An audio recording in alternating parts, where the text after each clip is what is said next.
Geliat investasi Jawa Tengah di bawah kepemimpinan Gubernur Ahmad Lutfi. Dari tengah jantung Pulau Jawa, sebuah kisah pembangunan mulai ditulis dengan tinta baru. Sejak dilantik pada 20 Februari 2025, Gubernur Ahmad Lutfi langsung tancap gas. Ia membawa semangat baru untuk mendorong pertumbuhan ekonomi di Jawa Tengah melalui investasi. Bukan sekedar slogan, gebrakan demi gebrakannya langsung terasa nyata dan berdampak pada masyarakat. Data dari Dinas Penanaman Modal dan Pelayanan Terpadu Satu Pintu atau DPMPTSP Jawa Tengah menunjukkan bahwa realisasi investasi di semester pertama tahun 2025 mencapai 45,58 triliun. Angka ini setara dengan 58,19% dari target tahunan. Tapi, bukan itu saja yang mencuri perhatian. Investasi ini menyerap lebih dari 222.000 tenaga kerja, menjadikan Jawa Tengah tertinggi di Pulau Jawa dalam hal penciptaan lapangan kerja, mengungguli Jawa Barat, Jakarta, Jawa Timur, bahkan Banten. Mayoritas investasi datang dari luar negeri.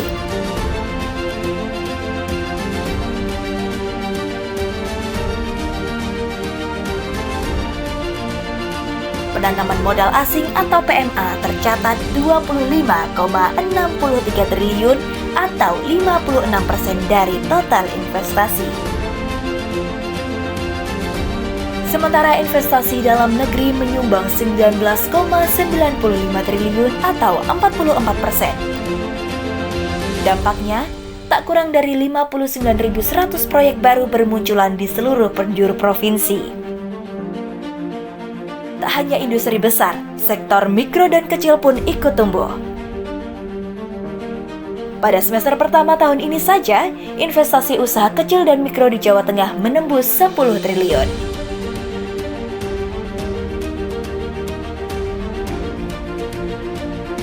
Dan jika dibandingkan dengan periode yang sama tahun lalu, kenaikan realisasi investasi mencapai 37,41%. Tahun 2024, totalnya hanya 33,17 triliun.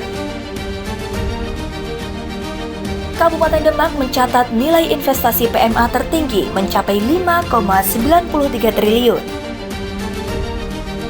Disusul Kendal, Semarang, Batang, dan Pemalang. Sementara untuk PMDN, Kota Semarang memimpin dengan 3,73 triliun, diikuti Blora, Kendal, Banyumas, dan Tegal. Lalu, siapa saja investor besar dari luar negeri? Singapura berada di posisi teratas dengan 5,87 triliun. Diikuti Tiongkok, Hong Kong, Korea Selatan, dan bahkan Samoa Barat. Lalu, apa rahasianya? Gubernur Ahmad Lutfi membangun Jawa Tengah dengan pendekatan yang menyeluruh. Ia menawarkan kemudahan berusaha, iklim investasi yang sehat, pengendalian inflasi, serta penguatan daya saing industri. Di saat yang sama, sumber daya manusia diperkuat dan pengembangan ekonomi aglomerasi di wilayah eks-karesidenan terus digenjot. Upah buruh pun ditetapkan secara transparan dan tripartit melalui musyawarah antara pemerintah daerah, pengusaha, dan buruh. Dan salah satu langkah strategis yang cukup vital adalah dibukanya kembali rute internasional di Bandara Ahmad Yani Semarang.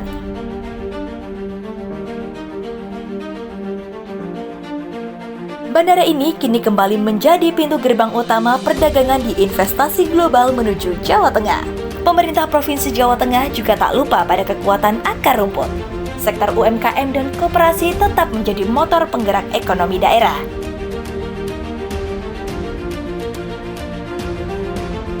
Hingga triwulan ketiga 2025, tercatat ada 28.360 koperasi aktif dengan lebih dari 7 juta anggota. Aktivitas koperasi ini berhasil serapan tenaga kerja mencapai 118.000 orang dengan total aset menyentuh 51 triliun dan omset mencapai 42 triliun. Sementara di sektor UMKM, terdapat hampir 200.000 unit usaha binaan dengan total aset 39,65 triliun. Serapan tenaga kerja pun menakjubkan, lebih dari 1,3 juta orang. Gubernur Ahmad Lutfi juga memastikan pembangunan fisik tak ketinggalan. Hingga akhir tahun 2025,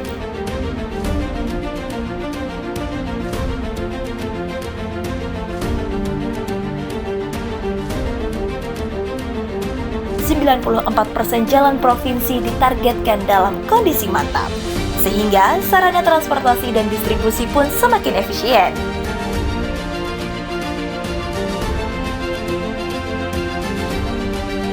Revitalisasi Pelabuhan Tanjung Emas di Semarang terus dipacu. Pelabuhan ini akan menjadi simpul penting logistik dan ekspor industri Jawa Tengah. Kini, Jawa Tengah memiliki 7 kawasan industri unggulan. Di antaranya Kawasan Ekonomi Khusus atau KEK Industropolis Batang, KEK Kendal, Kawasan Industri Wijaya Kusuma dan Candi Semarang, Industri Jatenglang Demak, Kawasan Industri BSB Semarang, dan Batang Industrial Park.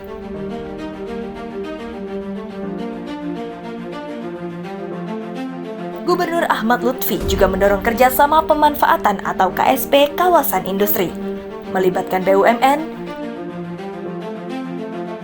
BUMD, swasta, hingga pemerintah daerah. Kawasan-kawasan baru pun disiapkan, mulai dari Rembang, Kendal, Semarang, hingga Kebumen. Namun, semua capaian ini tak dibangun sendirian. Gubernur Lutfi percaya pembangunan harus dikerjakan secara kolektif dan kolaboratif. Pemprov Jawa Tengah juga mengajak para bupati dan wali kota untuk mengajukan kawasan industri baru, menjadi marketing yang mempromosikan potensi wilayah dan membuka pintu bagi para investor. Seperti yang selalu ditekankan Ahmad Lutfi, dalam membangun Jawa Tengah, kolaborasi adalah kunci. KITB, KIB, dan lain sebagainya adalah merupakan potensi masa depan dari wilayah kita. Sehingga bandara internasional sudah kita clearkan, kemudian revitalisasi pelabuhan Tanjung Mas. Jaminan keamanan kepastian hukum jelas, kemudian jaminan investasi jelas, kemudian perizinan kita sangat mudah sekali karena sudah sistem OES yang kita lakukan.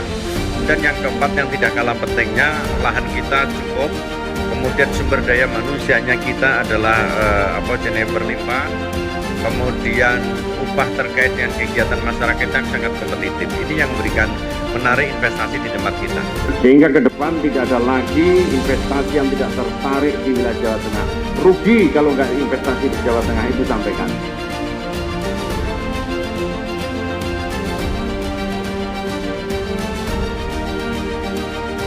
Sehingga hasil kerja kolaboratif ini buahnya bisa dinikmati bersama. Investasi di Jawa Tengah bukan hanya soal angka besar dan proyek megah, lebih dari itu. Ini adalah kisah tentang bagaimana sebuah provinsi menanam harapan, membuka peluang, dan memperbaiki kehidupan masyarakat secara berkelanjutan. Kini, Jawa Tengah telah melangkah maju menjadi pusat pertumbuhan ekonomi baru yang inklusif dan kompetitif. Di balik setiap rupiah investasi, ada harapan besar untuk masa depan yang lebih baik bagi seluruh masyarakat Jawa Tengah.